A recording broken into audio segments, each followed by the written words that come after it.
And we are back with episode 9. I'm Bex Burn-Callander, and this time on Sound Advice, Get Year 1 in Business Right, brought to you by our friends at Sage. I'll be talking to Jess Ratty, a woman who has started 2 very different companies over the past few years, going from renting camper vans to running a PR and communications agency. She's going to tell us what she's learned doing it twice and how you maintain momentum in any startup business. Thank you for joining us today, Jess. How's life? Life's amazing, Bex. I love that response.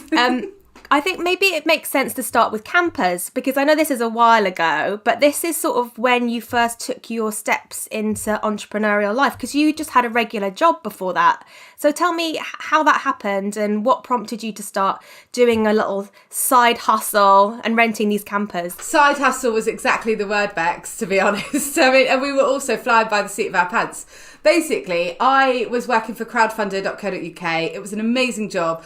And what it was I was able to work with loads and loads of different businesses that were looking to raise funds. And I was like, do you know what? I could do this. And I'd gone camping with my partner, Ben, and we had our feet like just hanging over this like barbecue. The embers were dying down and the tent was just full of the smell of soggy socks.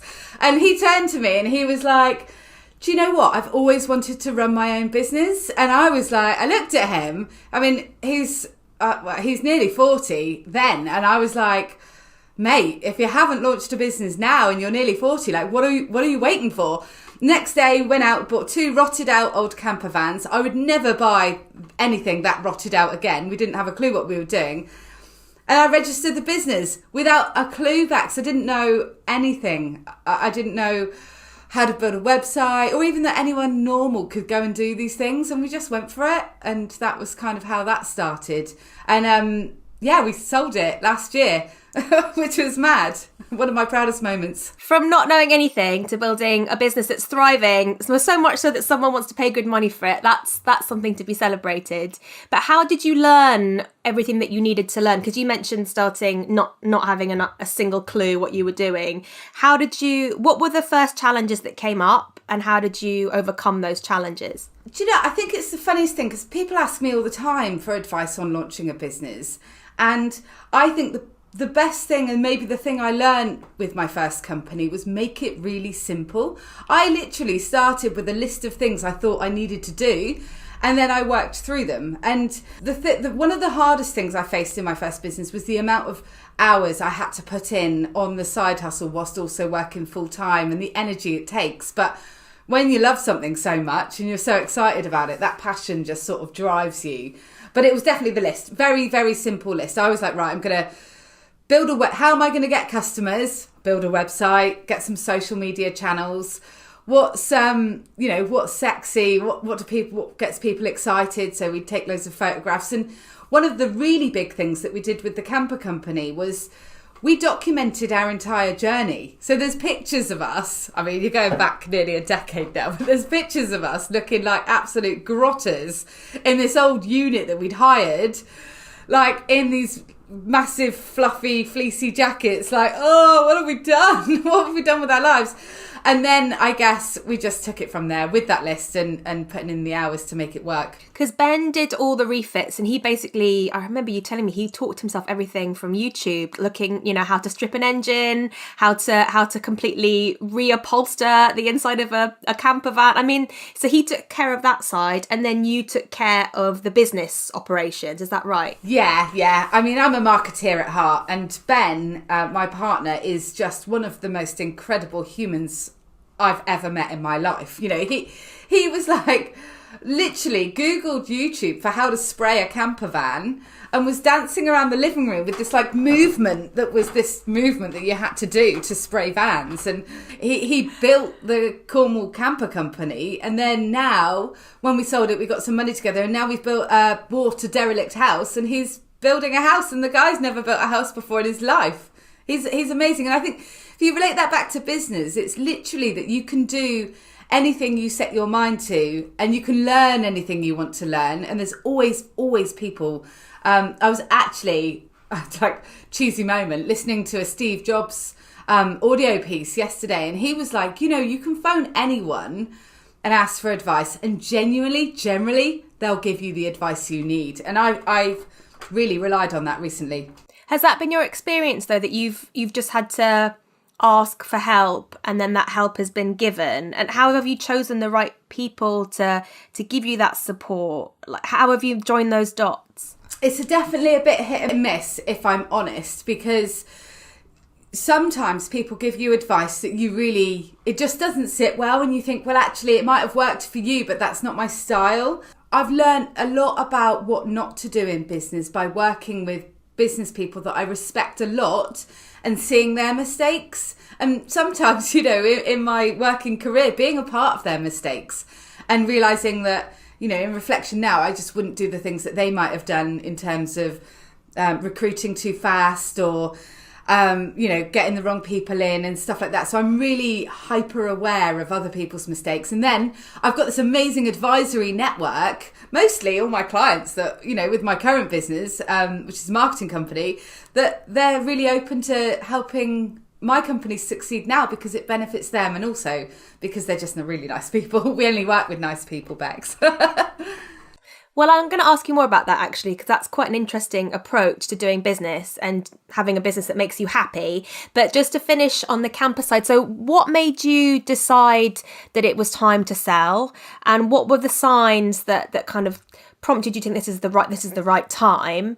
And how big, was that company when you decided to move on to the next challenge? How big had you grown it? I mean, there's a really obvious reason why we wanted to sell it, was that it's a tourism business and we've got a little girl and she's 9 now. And do you know what? Her whole life she has experienced us working all through summer. And I do want my little girl to grow up learning that it's okay to work hard, but you've also got to enjoy your life. And there's been times in my life where I've definitely worked too much and not paid heed to the things in my life that are really important, that, at the end of the day, that's that famous saying, you're lying on your deathbed and nobody ever says, oh, I work too much, or like, or I wish I'd worked more, sorry. And it's just, that has been very important to me lately. So that's why we sold it. But also the time had come, Bex. The business wasn't going to grow any bigger unless we'd sort of put in a load of investment and decided to become a 16 van fleet and, monopolise the Southwest camper van hire, and there's no doubt we could have done that. But I have a huge desire to launch businesses, not just the one I'm on now, and to get involved with startups and to be a part of a future that is innovative and doing really good things. And I found personally that the camper business was holding me back in the end, because it was more like I never wanted to lose my reputation, and for that business to slowly grind to a halt, I wanted to go out with a bang, with a sale. For me, that's huge success. You sell a business, you exit successfully. To me, that drives, rocks my boat. But equally, did it get very big? We had 5 vans at the end. We started with 2 rotters. We made a successful living. There was a profit, very small one each year, and that grew. And then some years were hard. Vans break down, especially vintage camper vans.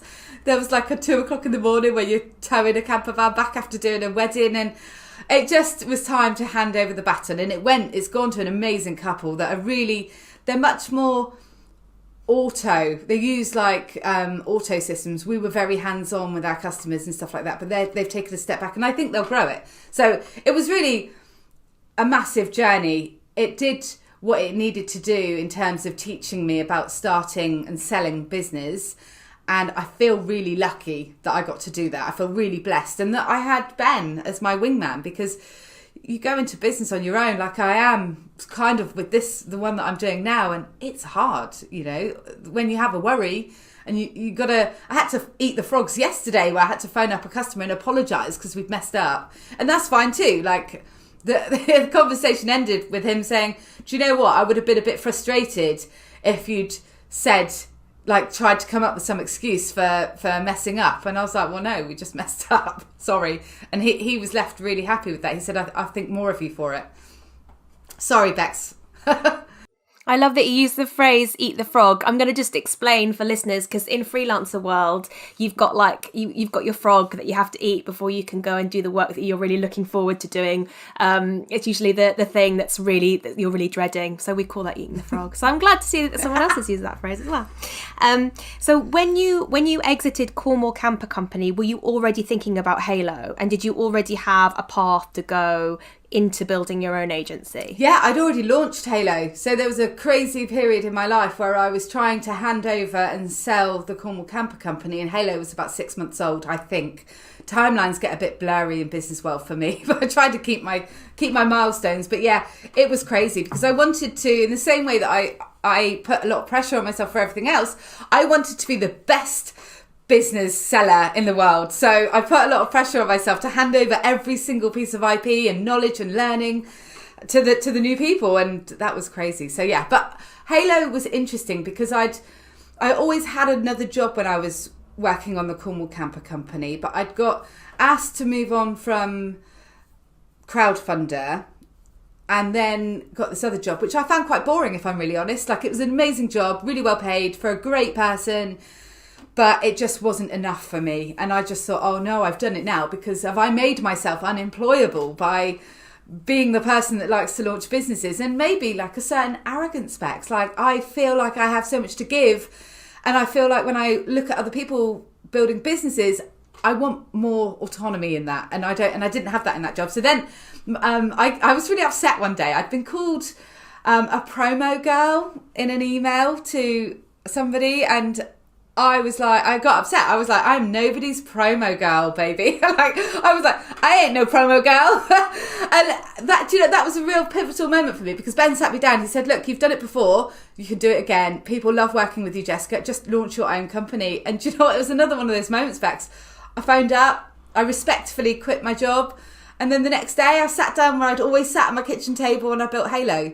And there we go. You know, it can be simple. You make it sound too easy. Hang on. So you sat down at your kitchen table. So how did you get those first clients? Because that is always finding your first customers is always the hardest thing. And presumably when you're leaving one employer, you can't just be like, hey, everyone that was working for me at old employer, come and jump ship. At least not for a while, you can't. So what did you do to get those first names? So I wasn't working in an agency. I was working for a company doing comms, so I wasn't able to steal any clients, nor would I wish to. I think that's bad form. I had been freelancing on the side, so I was side hustling again. I was freelancing for an amazing man called Richard Browning, who built the world's first ever jet suit. So, you know, and they were growing. I mean, now they've probably got, you know, some massive London PR company doing their comms or whatever because of COVID. But so I had those guys. I was working for an incredible man called Adam Beaumont. He'd booked me to do his social media and sort of brand presence at Cows Week. And that was amazing fun. Like, I got to go and live on a yacht for a week and do this guy's live socials, you know, and it really, both of those people, Richard and Adam, both supported me as I moved into taking on more clients. It was also a time where I learned a lot about how much to give everybody of myself, Bex, because when you're on your own, I had no idea how much time per client I needed to allocate. And because I was working with Richard Browning, I mean, he is so well known. Like, he's this maverick. I mean, jet suits, right? It's not difficult to PR a jet suit company. But what was difficult was managing their messaging. So I was getting a name for working with a really incredible person, and that brought other clients in as well. But I definitely needed to sort of learn very fast how to manage multiple clients, and that meant building a bit of a team, which frankly I hadn't even thought I would be in the position to do in my first 6 months to 8 months. It's not easy. I do make it sound easy, but that's because I love it so much. You know, it's not work if you love it. But how did you then manage to put those boundaries in place? Because I can imagine when you're starting your own agency, and as you say, you've got these amazing clients, you just kind of want to be on 24/7 all weekend. Even if you feel like you've done a good job, you want to do a better job. How did you figure that out? I'm still figuring it out quite massively. they don't tell you in a business that at the point when you're growing your fastest is also the point where you have to learn how to recruit people and how to manage that time load. I'm really bad. We've got some smaller clients that get just as much love as some of our bigger clients. I probably shouldn't admit that. But I can't do, my reputation is at stake every step of the way, whether it's a little job or a big job. So I'm still learning that. I don't have an answer really. I guess the answer would be to have to employ brilliant mavericks like I've done. My team are unbelievable and they do keep me on track. Like one of them was like, why are you doing that for that client? Because it's not on the, work agenda. And I was like, good point. I'm going to do it anyway, but good point. I'll remember that for next time. How did you find these mavericks? Because you mentioned that you've got to learn recruitment like you learn everything else, but recruitment can be a tougher thing to learn because it's not like you can just learn human nature or you can just learn how to read people as easily as maybe picking up basic accounting, where everything is the same every time you look at it. How did you learn the recruitment? It's something I'm going through at the moment. So the first person I employed was Georgia, my right-hand woman. She's fresh out of university, had worked at 15 Cornwall, so had a very high-end waitressing job and was managing the restaurant. And I got introduced to her and I said, look, I don't know if I can employ you properly for a little while, but this is my journey. This is who we're working with. If you want to join me, just jump on board the ship. And she did. And then in November last year, I employed her full time. So that was a real benefit. I didn't have to, it wasn't really an interview.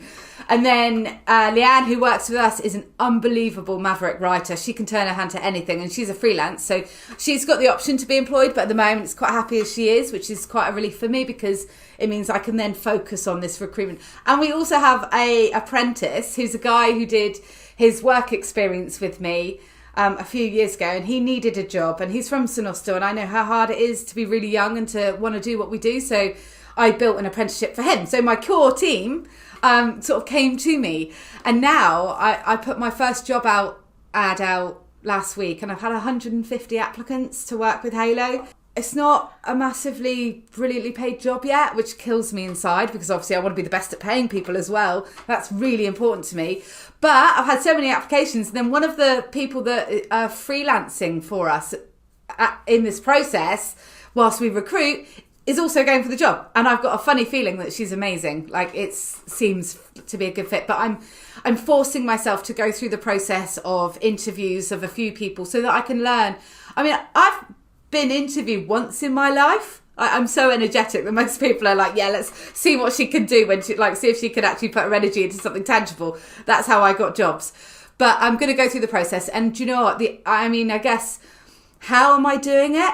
I am in the process of devising an advisory board for Halo. So we work with some incredible people across a really wide variety of industries, and most of them are being asked if they will publicly stand as my advisory board. And one of them is a woman who is a head of HR for a really massive tourism organisation. And she's offered to come in on the interviews with me. So I'm going to learn from one of the best in the industry. And she's prepared to stand next to me with that. So that's where you know you've got something really good sat on your shoulder, somebody who really wants you to do well.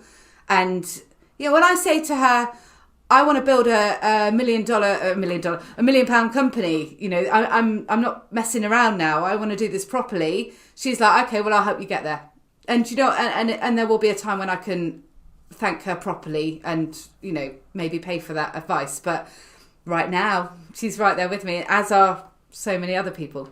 I'm beginning to see like one of your great strengths as an entrepreneur is just this willingness to ask for help. If I don't know how to do something, how can I figure out a way to solve this problem in a way that brings me the support that I need and also shares the load? Because you're talking about a board, so it's multiple people. They're only giving a little bit of their time each. You're not putting a lot on one person. It's really smart to be able to kind of solve problems in that way. I'm a sponge, Bex. There's so many people who have done incredible things with businesses, and I must get about 18 requests a week from people that I know going, Jess, I have an idea, like, let's set this up, or like, what do you think about this? And I have nothing but positive thoughts and feedback for them. If they decide to take it, great. If I'm too far out for them, or I make things too simple for them, because, you know, I had one this week and it's an amazing training idea. She wants to train people in the things that she's a counsellor and she does loads of training. And actually, I think that given the state of the world right now, she's hit onto something that's going to be really vital going forward. There's going to be plenty of work for her. And she said, but I don't know what to do. I've got these 3 ideas. I said, well, you know what? Make a map and say, here are my 3 ideas, and work out which of those 3 ideas is your quickest route to getting some money in the door. And then work out how much time you can spend on each of those 3 ideas. Put a percentage into the one that earns you a bit more money to start, and then grow from there. I said, but just build it to start and see what happens. No harm in trying. That's great advice. I love that. That's a good advice for anyone thinking of any sort of startup or turning their profession into something that makes money for them on their own without an employer.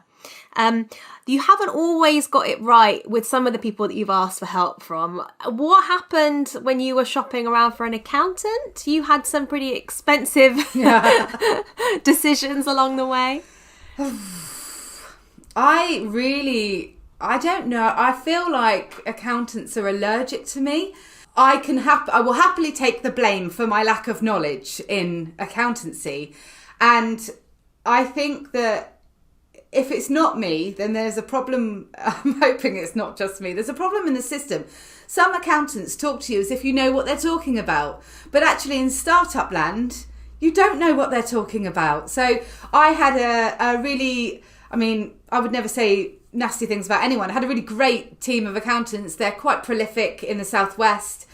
They advised me to stay as a sole trader in my first year. And I said, shouldn't I go limited? Because doesn't that help with my tax and saving?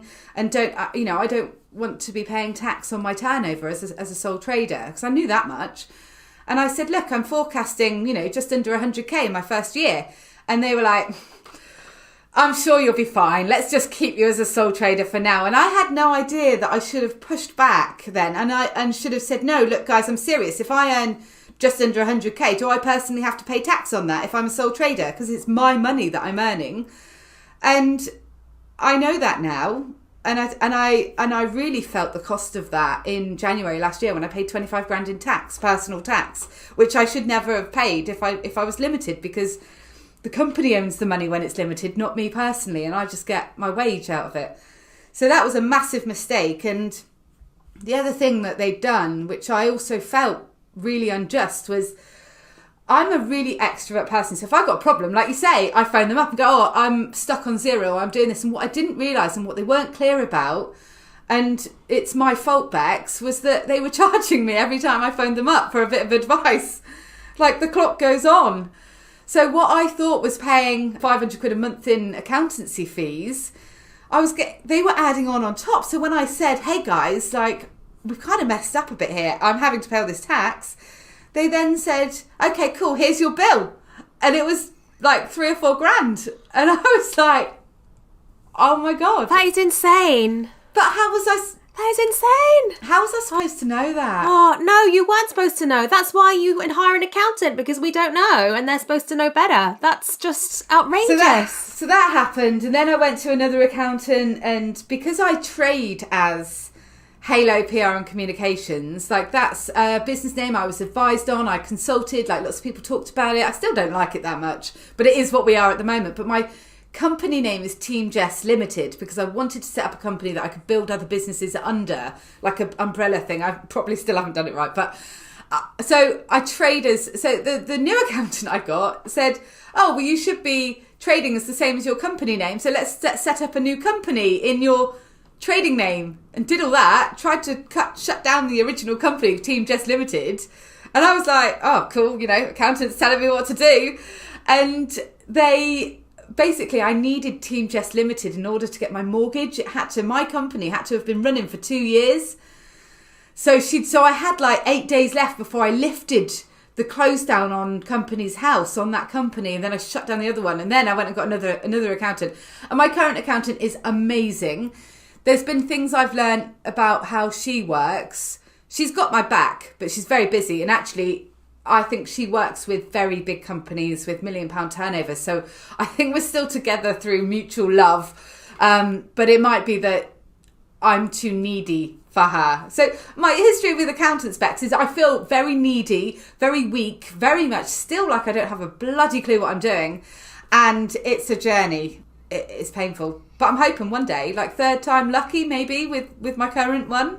Yeah, I mean, you're making me feel really, really lucky, because I met my accountant before he was an accountant, when he was selling me vodka Red Bulls at a festival bar when I was in my early 20s. And then he went on and retrained from being a barman and became an accountant, and is now like an amazing accountant. But like, if I hadn't been there at 2 a.m. buying vodka Red Bulls, I wouldn't have him today. I need to get his name maybe. You know what? I've given his name so many people because I love him so much that he actually had to email me and say he can't take on any more clients. He's like at super maxed out. But I'll ask him if he can make an exception. The other thing is I never properly shut down the Cornwall Camper Company's side of things. Like, that's the other part of selling a company. You've got to tie up all those little loose ends, all the stuff that you don't know in business. And I had to do that a few months ago. I was like, oh, bugger, Companies House are asking me what's going on with that company. Of course, the limited company wasn't sold. It was just the name and the van. So it wasn't like that I sold and handed over this whole thing. And it was just all a bit... So they're still asking for things like corporation tax and for you to file all your paperwork. Yeah, needed to shut it down. But, you know, these are the things that you learn, and it makes me stronger every time I come up against something that I mean, paperwork, Bex. Oh, you know, we do comms and PR and marketing and maverick socials because we love it. And then when you run a business, you realise that you get further and further away from the things you love. And every so often I have to give myself a massive like, and go, Ratty, get yourself back in the creative pot and unleash that creativity, because that's what drives me. And then I go in and then my team go, oh my God, Jess has gone crazy. And I'm like, yes, cool, let's do crazy. And I'll worry about the boring stuff on Friday or on the weekend or whatever. Because now, how much time do you spend doing what you love versus how much time do you spend on the admin and the bureaucracy? What's the split? There's two questions there, Bex. It's what should the split be and what is the actual split? The actual split is probably 30-70 at the moment, but that's because there's a load of paperwork building up that I need to sit down and sort out. And once we go through this growth period, I'll then sit down and go, right, come on, Jess, get your ass in gear. Let's do some of the boring stuff. So I think technically I'd like it to be 60-40. The really empowering thing about my company right now is that I have my team. I adore them and I will protect them to the ends of the earth. But I also want to enable them and empower them to be their best creative selves as well. And I know that they have such extreme talents that I'm more leaning towards that enablement of unleashing creativity in others to make Halo bigger and better and stronger and faster.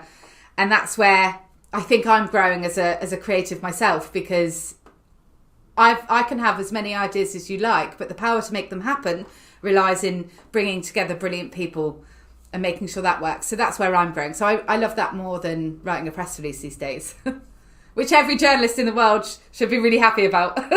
So when it comes to actually scaling Halo, what are the lessons that you learned, or maybe the mistakes even that you made with Cornwall Camper Company that you are now using in Halo to save time, to save money, that you can apply in this new business? Biggest lesson I'm learning is that I need sleep. I know it's a bit like faffy to say it, but I need to be on my best form. I was dancing before this podcast just to get my blood pumping and to like really tap into my energy. And I haven't danced around my living room for such a long time, you know, COVID, it's like, ugh.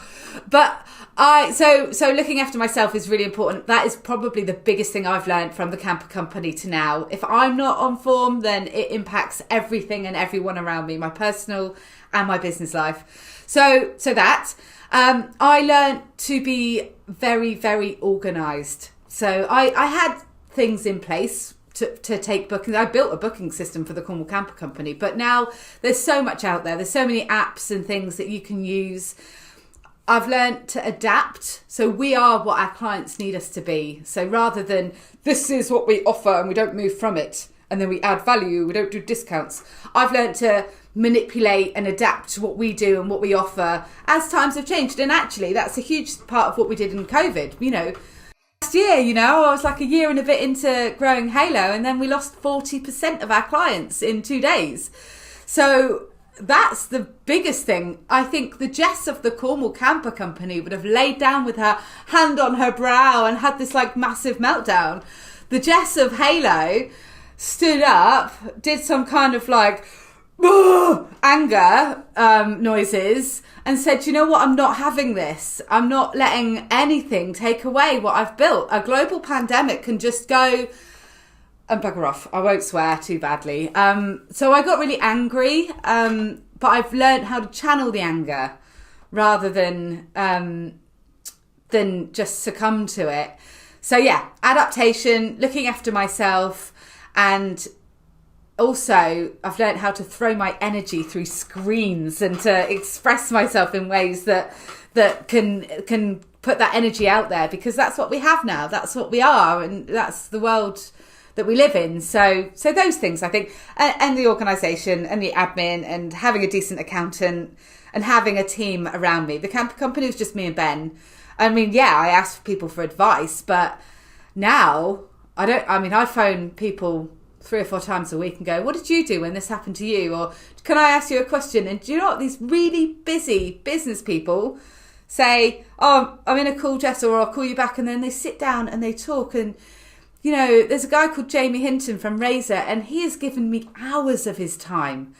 Like, this is one of the things he said to me. So every time I get paid or we get on a new client, I say, oh, that's somebody's wage paid. And he's like, no, Jess, don't think of it like that. You can't go, oh, I've got enough to pay the wages for the next month. He said, you need enough to pay the wages for the next 2 years. It's not about what one thing does and how that impacts one person. It's that holistic approach. So definitely something I'm still learning, because I still have a habit of going, oh, that's someone's wage paid. But it's not. It's money coming into the business that enables us to do bigger things. Can we go back though? Because when you said you lost 40% of the clients in 2 days, I think everyone listening wants to know, how did you come back from that? And what were your first steps? It was really hard, Bex. I got really angry. I was like, no. To be honest, it wasn't a surprise. I was looking around, watching people lose their jobs, watching businesses fall over, watching a lot of PR companies really struggling. And trying to land a press release in what had been the general election, and then Brexit, and then COVID, like the news agenda was completely taken over. So how did we pivot as a company into a company that could provide more value? So I literally sat there and said, what are we really good at, and what can we do more of? And I was like, right, well, we'll do podcasts, we'll do videos, we'll do social media stuff. And the one thing I remember thinking is, so the world might be in a really terrible place right now, but brands need to talk to their consumers better, more honestly, more transparently than ever. And what's the one thing that I have, the one skill I have, is speaking to everyone in exactly those ways. There's nothing to hide, Bex. Like, how I speak is in a conversation, whether it's in a text to you asking to see if an press idea is good, or on a tweet, one tweet out of 200 for a company in a month or whatever. And that was what we did. I went out, and then we'd been working with some design companies on some content, and they were then started to recommend us to other companies and say, oh, you need a PR people, you need to talk to these guys. And then we landed a couple of key clients. The pitches were hard because you could see that they're like, why would we be spending money on this right now? And I'm sat in these pitches going, because you need to talk to your customers. You need to be there for them. You need to give them solutions, advice, entertain them, all the things that they're missing from being out in the world. And we just did it. I got 60% back in within 2 months, and then we were okay. But it still feels wobbly now. I could lose a client any second.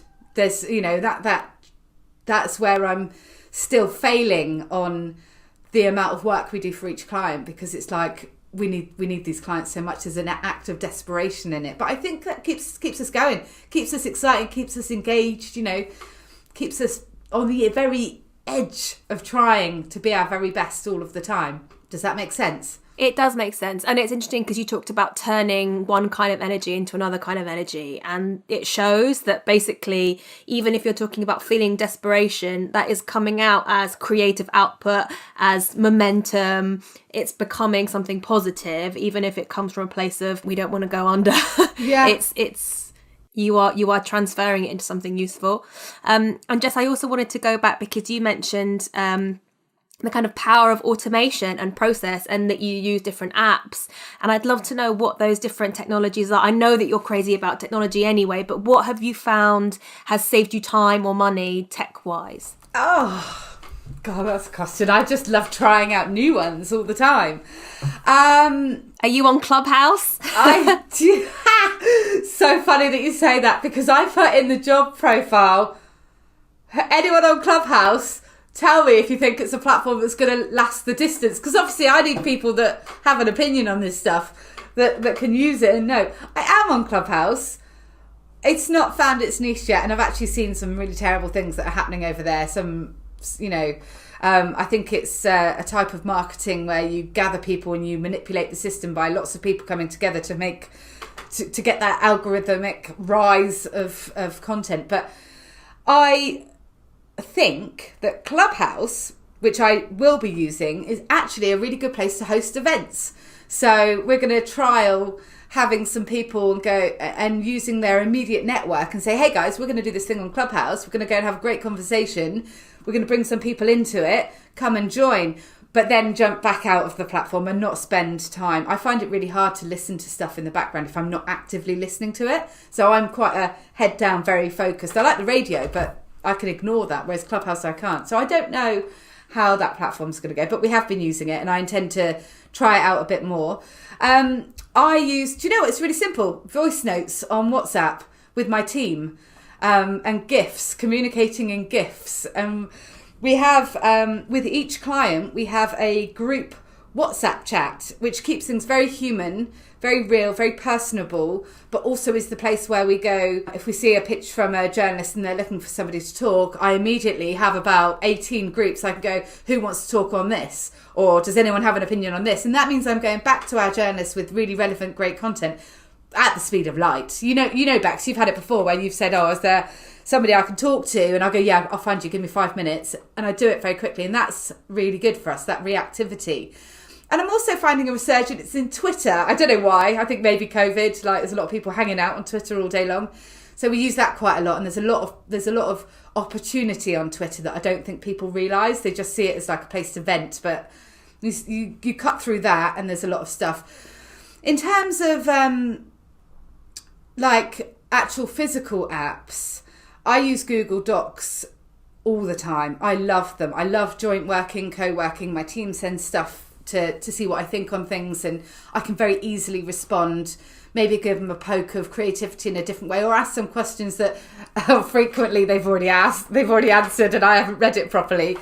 So Google Docs is brilliant, and spreadsheets on Google Docs. Oh, Canva as well for designing assets. Now, we have an element of content creation in our company, but I know that we're nowhere near as good as a design company. When we get to work with design companies, when there's budget for that, or we team up with design companies, that's where there's a company called the Lion and Lion. They're twins. They're amazing. They're this tiny but very fast growing. In fact, I don't think they're as small as they were now, but they're doing this amazing stuff. And we work with them, and I know that their work far surpasses what we can do on Canva.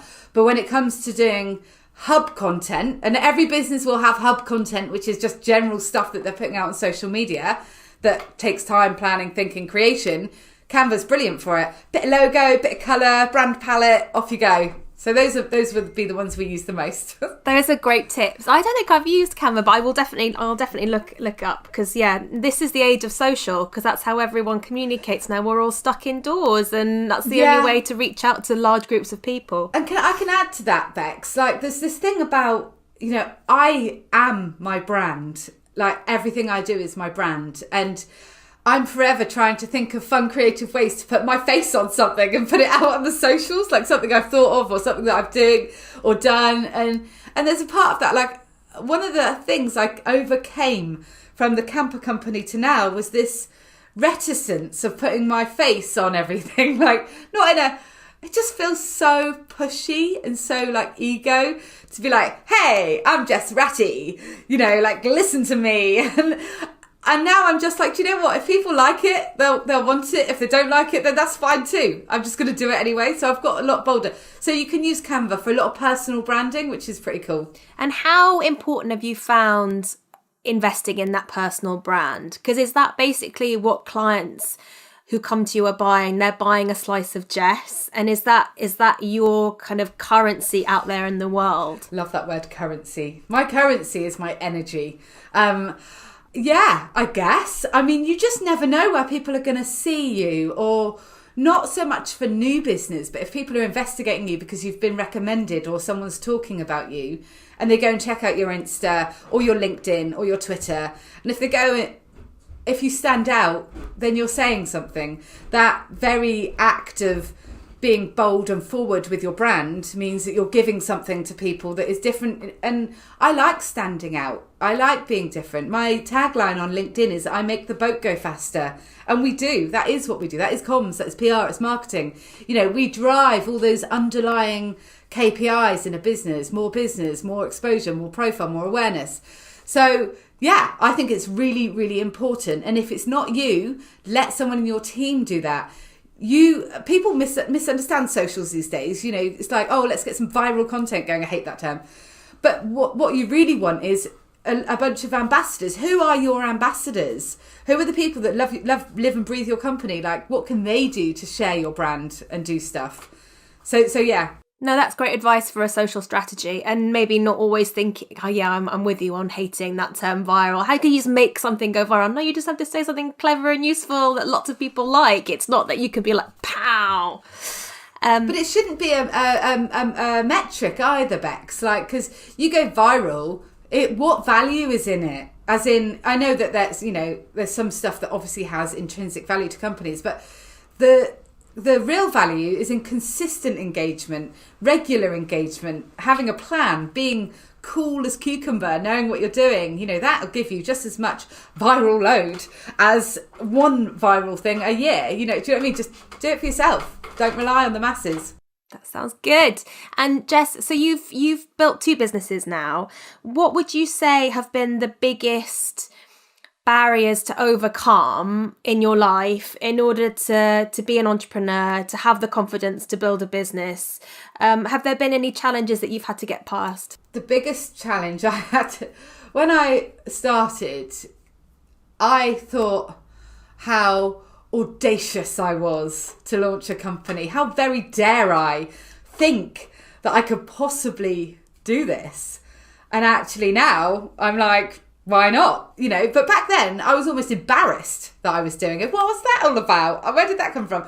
So yeah, so the biggest challenge was having the confidence in myself. And that is something that I think everybody battles with. Imposter syndrome. Why me? And as Simon Sinek said on a Virgin startup hangout the other day, he was like, said it to someone who'd asked the question, like, how do you deal with imposter syndrome? And he was like, if not you, someone else is going to do it anyway. So I was like, right, well, that's that, and that has sustained me. That very one line. If I'm not doing what I'm doing, somebody else will be doing it. So why not me? I'm going to just go and do it. So now I have no qualms about that. So that was one of the biggest barriers, this embarrassment that anyone would ever listen to what I had to say or buy into my brain power and that of my team, or a team that I hadn't yet built. And then the other thing was the nuts and bolts of business. Like, you don't need to know that stuff to launch a company. You need to be willing to learn and up for being on that journey and up for making mistakes.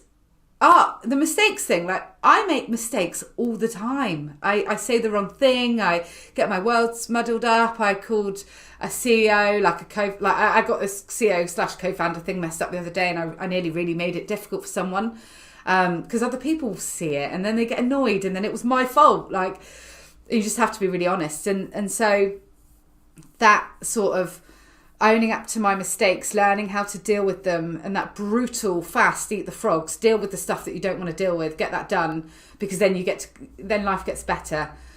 And then I guess the other barrier is I hate to say it, but being a woman in business is not easy. Like, it's just, it doesn't seem to be getting that much easier. There's so much support out there for women in business, but still the battle rages on where you are in a room full of male people.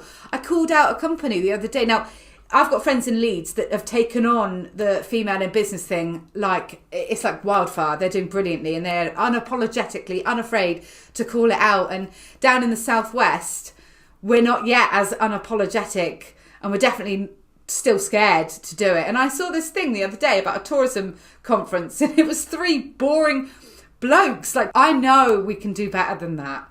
And I called it out, and they came back and they were like, oh, well, the brilliant Becky's going to be there moderating to level the balance. And I said, well, Becky deserves a place on the lineup and certainly should be mentioned in the newsletter. Like, what hope do we have for our kids, our young women, if we don't fight more and more and more for it? So this is a huge part of what I'm banging on about going forward, because I think we've got a very, very long way to go. But explain to me then, what has been your experience as a woman in business? Why has it been hard or harder, so far? I once stood in a room full of men and talked about finance. Like, I know I'm not very good at accounting, but I can talk about money. I can talk about investment. I can talk about what it takes to grow a business, what you need spend-wise versus what you don't need.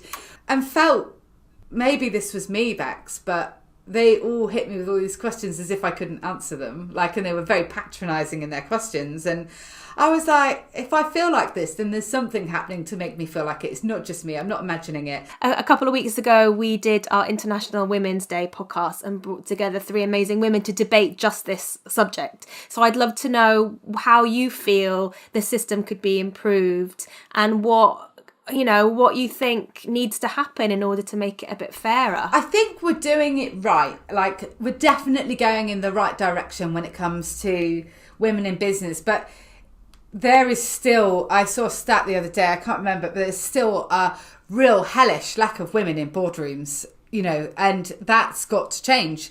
Businesses, it's a known fact that businesses do well when you've got more women in charge.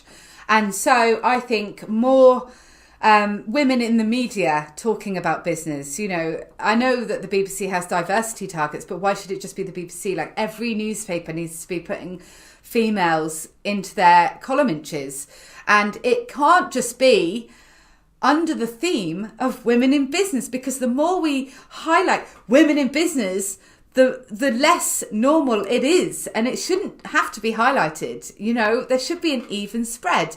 And it's really, look at my own life, Bex. All of my mentors, bar one, are men. Like, that's, obviously great. I love having these guys to call on, and I feel really lucky. But why are they all guys?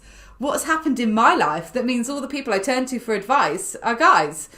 Where's the women? There's an incredible woman called Bria Scudamore who, when I was 16, I did some work experience for her at the Eden Project, and she pretty much phoned my mum and dad up. Like, she had a conversation with my mum and dad, and she said, you've got no idea what Jess is capable of, because they've been indoctrinated into the fact that I was just gonna, be a good girl, get married and have kids.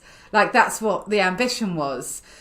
Whereas I can credit Bria for a lot of my drive. And so she called your parents to say, hey, aim higher for your kid. I can see something special in this girl. I think she phoned them to say congratulations on something I'd done. And I think I'd said to her in a conversation where I was like, I've always wanted to have kids and live in a house down a rutted track. I remember that line. I've been ribbed for that line most of my life, because that was an ambition. Very Enid Blyton. And I grew up reading Enid Blyton, so I just felt like she felt like she had to say Jess is capable of a lot of stuff, and it had come up in that conversation. And I remember we went to Briar's club in London, like me and my mum. I took my mum on a trip to London. I'm bearing in mind, Bex, I didn't go to London till I was 18 years old. And I felt so lonely and scared and freaked out by all the big tall buildings and the noise and the sheer it's like Willy Wonka's land of opportunity, London was for me. And I never wanted to move there, but she just did. She said to my mum several times, like, Jess is capable of a lot of stuff. She's the first woman that ever believed in me, and she's a powerhouse and still is. And that, I think I was really lucky, because if I hadn't had Briar, who knows? If she hadn't done that or instilled that sense of opportunity in me. And there's another woman called Gaynor Coley, who was the right-hand woman of the build of the Eden Project. And she was I'm still scared of that woman, but I respect her so much, and the way she just tackles everything head on. And I just think we need more of that, but we need to applaud it. And I don't think it's applauded. I don't think that the level ground is anywhere near there. And, you know, BBC Click did an amazing hangout with 100 women from around the world in tech. And we're pretty lucky here in the UK that we talk about it quite openly, but not openly enough. But there's women in tech, there's women in engineering courses in Eastern countries that are just very like, I actually don't know how to behave in a room full of guys doing engineering. Like, there's nobody there to help me through that side of things. And that's got to change. We've just got to get more women in there. And I think it impacts everything. It's hard. I get so passionate, Bex, it's hard to put it into words. No, I understand. And when it feels so relevant to your experience, and you've got a little girl, you kind of, it makes it all so much more important. I totally get that. Thank you so much for coming and sharing all of your amazing stories and advice with us today. Your very sound advice. Thank you. It's been an absolute joy. You're amazing. You know, I think you're amazing. And I think that this podcast series is unbelievably brilliant. You know, there's 18 people that I'm having to dole out advice to like every week. At least I could just go listen to Sage, you know, and thanks also to the Sage guys for having me, because it's a massive privilege that, again, anyone might want to listen to me. So thank you. Hey, thanks for watching. If you're on YouTube, hit the like button below and join the small business conversation in the comments. And don't forget to subscribe to never miss an episode. Also, you can always find more great content on the Sage Advice blog at sage.com/blog. Thanks again. We'll catch you next time on Sound Advice when I meet Ryan Panchu, the undisputed king of gluten-free donuts. Don't miss it.